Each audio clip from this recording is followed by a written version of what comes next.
This is Sumit Kumar. I hope आप लोग बहुत अच्छा होंगे और बहुत अच्छा मैथमेटिक्स कर रहे होंगे। आज की वीडियो में हम लोग बातचीत करेंगे जो अभी स्टूडेंट्स ने नेट का एग्ज़ाम दिया है, उसके बाद जो उन लोगों के यहाँ पे कुछ मेल्स आए हैं और जो उनसे बातचीत हुई है उसके संबंध में। ठीक है, क्योंकि इंडिविजुअली सबको मेल कर पाना थोड़ा सा मुश्किल है और बात कर पाना भी, तो ये कॉमन वीडियो उन्हीं लोगों के लिए है। तो बहुत लोग ऐसे हैं स्टूडेंट्स जो अभी भी कुछ क्वेश्चंस मेमोरी बेस्ड भेज रहे हैं कि सर ये क्वेश्चन है, तो इसका क्या लगता है सॉल्यूशन, इसमें क्या होगा, मैंने ये मारा था, क्या इसका ये सही है, क्या इसका वो सही है। कुछ इस टाइप के मेल्स, कुछ ये कि सर मेरे इतने मार्क्स अभी तक हो रहे हैं जैसा मुझे उम्मीद है या जैसा मुझे याद है, क्या लगता है आपको कुछ आगे होगा।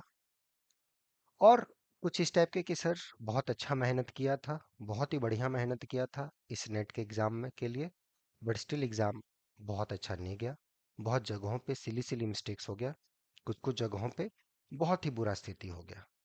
तो अब कुछ समझ में नहीं आ रहा है कि अब क्या करना चाहिए।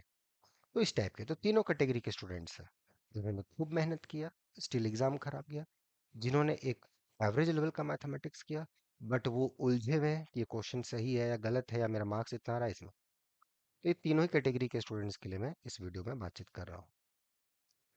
देखिए, जो लोग क्वेश्चन वाले हैं, ये क्वेश्चन का जैसे मैंने तो अभी कुछ 3-4 दिनों से सॉल्यूशन दिया है, रिसेंटली कंसिक्यूटिवली दे रहा हूँ सॉल्यूशन। इम्पॉर्टेंट ये है ना कि उस क्वेश्चन के माध्यम से आपको जगना चाहिए, राइट? कि यार ये क्वेश्चन का लेवल था, मेरा ये प्रिपरेशन था, मेरे से इतना बनना चाहिए था, मेरे से इतना बना नहीं। ये एक्सेप्टेंस नंबर वन चीज होना चाहिए आपके अंदर। इसको हमें कैसे सुधार करना है, क्या हमारे स्ट्रैटेजीज में चेंजेस होने चाहिए, क्या हमारे कॉन्सेप्ट में और सुधार की जरूरत है, ताकि आने वाला एग्जाम्स मेरा अच्छा जाए, राइट? है ना? एज ए स्टूडेंट तो ही होना चाहिए मेरे ख्याल से, क्योंकि हम लोग जब स्टूडेंट थे, ऐसा तो नहीं कि हम लोग का सारा एग्जाम बहुत अच्छा जाता था। कोई एग्जाम पहली बार दे रहे हैं या जो देते थे पता चल जाता है क्या कमियां हैं, तब उसको सुधार करने के लिए हम लोग कुछ काम करते थे कि उसको कैसे सुधार किया जाए, उस पे क्या काम किया जाए, इस पे। अब वो ना करके आप इस क्वेश्चन का आंसर, इसका क्या आंसर, इसका क्या, ये वो, ब्ला ब्ला ब्ला, उससे देखो एट द एंड कुछ इंप्रूवमेंट होगा नहीं। उससे ये हो सकता है कि इसकी मदद से चलो 1+1 2 होता था तो आप 1+11 12 तक पहुंच गए, इतना ही हो सकता है। उससे आप कुछ मेजर चीजें मैथमेटिक्स में कुछ खास चेंजेस नहीं होंगी, क्योंकि ये जो क्वेश्चन है ये आएगा नहीं। इंपॉर्टेंट ये है कि इस क्वेश्चंस के माध्यम से आपके कॉन्सेप्ट्स में, आपके मैथमेटिकल थिंकिंग में कुछ बदलाव आए कि नहीं आए, केमिकल लोचास कुछ हुआ कि नहीं दिमाग में, एक सुधार की प्रवृत्ति अंदर जगी कि नहीं जगी कि हाँ ये सुधार करना है। वो अगर जग रहा है, राइट, तब फिर ठीक है, तब कुछ इम्प्रूवमेंट आगे होगा आपका। अगर वो नहीं हो रहा है और बस आप क्वेश्चंस के आंसर में उलझे हुए हैं कि अच्छा सर का ये सॉल्यूशन, दूसरे सर का ये सॉल्यूशन, तीसरे सर का ये सॉल्यूशन, और उसी पे लगे हुए हो, मार्क्स 90 आ रहा है, 95 आ रहा है, 110 आ रहा है, खुश हो गए, तो मतलब ऐसा एक ब्रॉडर पिक्चर सेंस में देखा जाए तो वो एक आगे लॉन्ग टर्म के लिए बहुत हैप्पीनेस मोमेंट वो नहीं है। इंपॉर्टेंट ये है कि मेरा एग्जाम बहुत अच्छा जा सकता था, नहीं गया, मेरे कुछ कमियों की वजह से, या कुछ प्रैक्टिस में वीकनेस की वजह से, या मैंने ये चीज़ पे मेहनत नहीं किया उस समय, या और भी चीज़ें जो आपको नज़र में आती होंगी। उस पे आपका क्या इम्प्रूवमेंट हुआ है अभी तक, उस पे आपने क्या काम किया है अभी तक, इसमें क्या सुधार हुआ है अभी तक, और उसके तरफ आपका क्या नज़रिया है, what is your intention towards it, वो मैटर करता है। और उस पे आप क्या एक्शन ले रहे हो आप, राइट? एक उस चीज पे ध्यान देना बहुत जरूरी है। तो वो अगर आप काम करोगे तो बहुत अच्छा होगा। उसमें से कुछ लोग ऐसे भी होंगे जो नहीं, हम खुद से भी कर सकते हैं बढ़िया से। कुछ लोग ऐसे भी होंगे जो बहुत बार खुद से ट्राई कर रहे हैं, स्टिल अटक रहे हैं, नहीं हो रहा बहुत अच्छा, बहुत ही वीक, उनको लग रहा है कि मेरे से कुछ होगा ही नहीं। कुछ स्टूडेंट्स ऐसे हैं जो रोते हुए यहाँ पे उन लोग का मैसेज या जो भी बोल लो कॉल्स आता है कि सर मेरा कुछ होगा कि नहीं होगा, मेरे से कुछ आगे बढ़ेगा कि नहीं बढ़ेगा, मेरे से कुछ मैथ में होगा कि नहीं होगा, मैं मैथ में पास कर पाऊंगी कि नहीं कर पाऊंगी, इस टाइप के। ना कोई बातचीत, ना पहले कुछ उसके साथ कुछ जान, कुछ नहीं, एक रैंडम। ये क्यों आता है? क्योंकि प्रिपरेशन आधा अधूरा है। कहा जाता है ना, little knowledge is dangerous thing. जब जानोगे अधूरा, कम जानोगे, और उसके बेसिस पे आप जाके कोई एग्जाम दोगे, क्या हाल होगा? अब आपका प्रैक्टिस, या आप ऐसे समझो कि आप एक युद्ध में जा रहे हो और आपको गोली चलाना नहीं आता, या गोली चलाना भी आता है तो अधूरा आता है, कैसे टांगना है, उसमें कहाँ से मैगजीन लगता है, क्या चीजें होती, क्या प्रोसेस होता है, कैसे अपने आप को डिफेंड करना है, कुछ पता ही नहीं है, चलेगा रे, मारे जाओगे। हर चीज में ऐसे ही होता है। कोई भी चीज का आप एग्जाम देते हो तो उसके लिए आपका क्या प्रिपरेशन है ना? और प्रिपरेशन एक दिन में तो होता नहीं कि आज गए 2 घंटे में सारा खत्म, ऐसा तो नहीं होता। उसके पीछे लगना पड़ता है 6 से 7 महीने, 8 महीने रिग्रेस वे में देखना पड़ता है चीज़ों को, क्या है नहीं है, क्या मेरा कमी है, क्या मेरा स्ट्रांग पॉइंट है, उस पर कैसे काम किया जाए, ये सारी चीज़ें देखनी पड़ती है। वो चीज़ें जब आप अच्छे से इम्प्रूव करते हो, तो फिर आगे जाके बात बनती है। तो फिर वो आगे आपको दिखता है कि अच्छा, पहले मेरा ये थॉट प्रोसेस था, अब यहाँ पर ये चेंजेस आए हैं, अब मुझे यहाँ पर ये काम करना चाहिए, यहाँ पर मुझे ये इम्प्रूवमेंट करना चाहिए, इस पे मुझे काम करना था यार, पहले मैं क्या काम कर रहा था। इस टाइप की चीजें ख्याल तब आती हैं जब आप उस टाइप के दौर से गुजरे हो और उस टाइम पे आपने उस टाइप की लापरवाही करी है। लेकिन जस्ट कि ये क्वेश्चन का आंसर मिल जाए, बस हो गया, क्या फर्क पड़ता है? वो क्वेश्चन अब थोड़ी आएगा आपका एग्जाम में।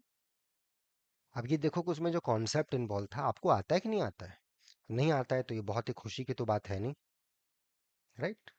अब कोई कॉन्सेप्ट ही आपको नहीं आता तो खुशी की तो बात नहीं होनी चाहिए। अगर आपको खुशी लगती है इसमें, तो फिर भाई साहब, फिर तो कुछ बोलना ही बेकार है।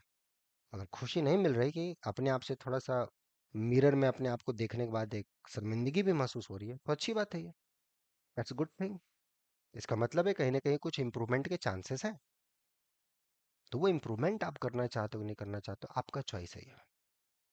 हम लोग कोई नहीं होते हैं, हम लोग बस एक आइडिया दे रहे हैं, है ना, कि हाँ भाई ये भी है, एक ये भी ऑप्शन है, now you should choose it. आप लोग का एक ऐसा एज है कि इस एज में आप एक गवर्नमेंट भी चुनते हो, तो अपना करियर तो इफेक्टिवली आप चुन सकते हो, और उसमें क्या सुधार की जरूरत है ये भी चुन सकते हो। क्या अच्छा है, क्या सही है, क्या गलत है, ये भी आपको पता है, right? But you need opinion, है ना, कि क्या चीजें हैं, चलो सर से पूछ लेते हैं, ये सारी चीजें ठीक है, यूर मोर वेलकम। बट इससे भी इम्पोर्टेंट है, आप अपने आप को चेंज करना चाहते हो नहीं करना चाहते हो मैथमेटिक्स के लिए। मैथ्स की मैं बात कर रहा हूँ। एज ए पर्सन आप कैसे हो, नहीं हो, नॉट इंटरेस्टेड, मैथ्स के फील्ड में आप अपने आप को क्या क्या सुधार करना चाहते हो? इन सारे एग्जाम से अभी जो 2-3 एग्जाम्स हुए हैं, चाहे वो गेट हो, नेट हो, या पहले टीएफआर हो, एनबीएचएम हो, उससे आपने क्या लेसन लिया अभी तक, क्या आपको समझ में आया, क्या आपका वीकनेस है? वो लेसन से आपको सीखना भी, तो ये 2-3 एग्जाम से सीखे, अगर नहीं सीखे तो फिर कोई नहीं सिखा पाएगा आपको। ऊपर से अगर रामानुजन सर भी आ जाएंगे, वो भी नहीं सिखा पाएंगे, जब तक आपके अंदर वो भूख नहीं रहेगा सीखने का। और वो अगर भूख है, वो भूख आप खुद से अगर अपनी भूख को शांत कर रहे हो, अच्छी बात है। या बहुत दिन से खुद से कर रहे हो, वो स्टिल मेंटेन है, then you should look for a mentorship. वो लगता है वो मेंटरशिप यहाँ पे मिल सकता है, बहुत अच्छी बात है, या जहां आपको अच्छा लगे। बट आपको ये पता होगा कि आपके लिए क्या बेहतर है। उसमें लगता है कि हाँ, यहाँ से कोई सुविधा मिल के जो आने वाला 6 महीने के बाद, 8 महीने के बाद एग्जाम होगा, चाहे वो जून का एग्जाम हो या नेक्स्ट दिसंबर 2025 का एग्जाम हो, उसके लिए प्रिपेयर होना चाहते हो कि चलो अब जो हुआ हुआ, आगे मेरा गेट का एग्जाम जो 2026 में हो वो खराब ना जाए, या आगे जो मेरा नेट का एग्जाम होने वाला वो खराब ना जाए, ये सारी कमियों पे मुझे काम करना चाहिए। अब मैं करूंगा या करूंगी, अब मुझे इसके लिए गाइडेंस चाहिए, सुधार की जरूरत है, जो भी चीज़ है उसमें लगता है कि यहाँ वो चीज़ आपको मिल सकता है। अभी यहाँ पर उस टाइप के रेगुलर बैचेस स्टार्ट हुए हैं 2 तारीख से, अभी भी बहुत देर नहीं हुआ है, 3 क्लासेस हुए हैं। आराम से मज़े से चीज़ों को पढ़ के, अपने कॉन्सेप्ट को जो आता है उसको और अच्छा करके, और जो नहीं आता है उस पर और अच्छा काम करके इम्प्रूव कर सकते हो। अच्छी चीज़ों में समय लगता है, राइट? वो आपको देखना है, आप उसमें इन्वेस्ट करना चाहते हो कि नहीं करना चाहते हो अपने आप को। बदलाव का पहला कदम आपका होना चाहिए, ठीक है, मैथमेटिक्स के लिए। बाकी आप खुद समझदार हैं, अपना डिसीजन खुद लें। खाली क्वेश्चन का आंसर देने से आपका मैथमेटिक्स में कुछ चेंजेस नहीं होने वाले हैं। कितना क्वेश्चन करोगे, क्वेश्चन बहुत से। इंपॉर्टेंट ये है कि उसके लिए आपका क्या स्ट्रैटेजी है, क्या प्लान है, क्या उसके पीछे जो कॉन्सेप्ट यूज हो रहे हैं, आप क्या उस पर सुधार कर रहे हो। एग्जाम जो आपका खराब गया, उसमें आपने क्या काम किया? कुछ रियलाइज आपको हुआ कि नहीं हुआ? अच्छा, ये सारी कमियां थी पीछे, उसको चलो ठीक किया जाए। तो ये भी डिसीजन आपका होना चाहिए। ठीक है? ओके। तो आई होप ये वीडियोस की तरफ से जो आप लोग के कुछ डाउट्स थे वो मैंने क्लियर किए हैं। बाकी आप खुद समझदार हैं, जो आपको अच्छा लगे आपका चॉइस है।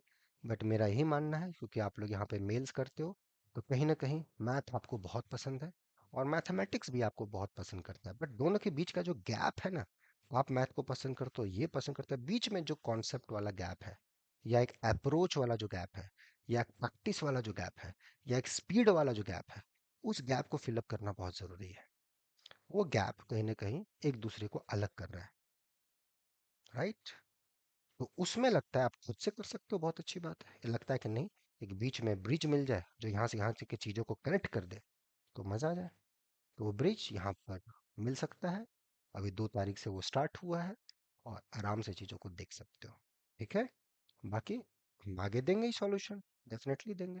बट ये देखना है कि मेरा क्या इंप्रूवमेंट होना चाहिए। ठीक है? चलिए, मिलते हैं नेक्स्ट वीडियोस में। Till then enjoy the subject. ठीक है? बाय। Take care.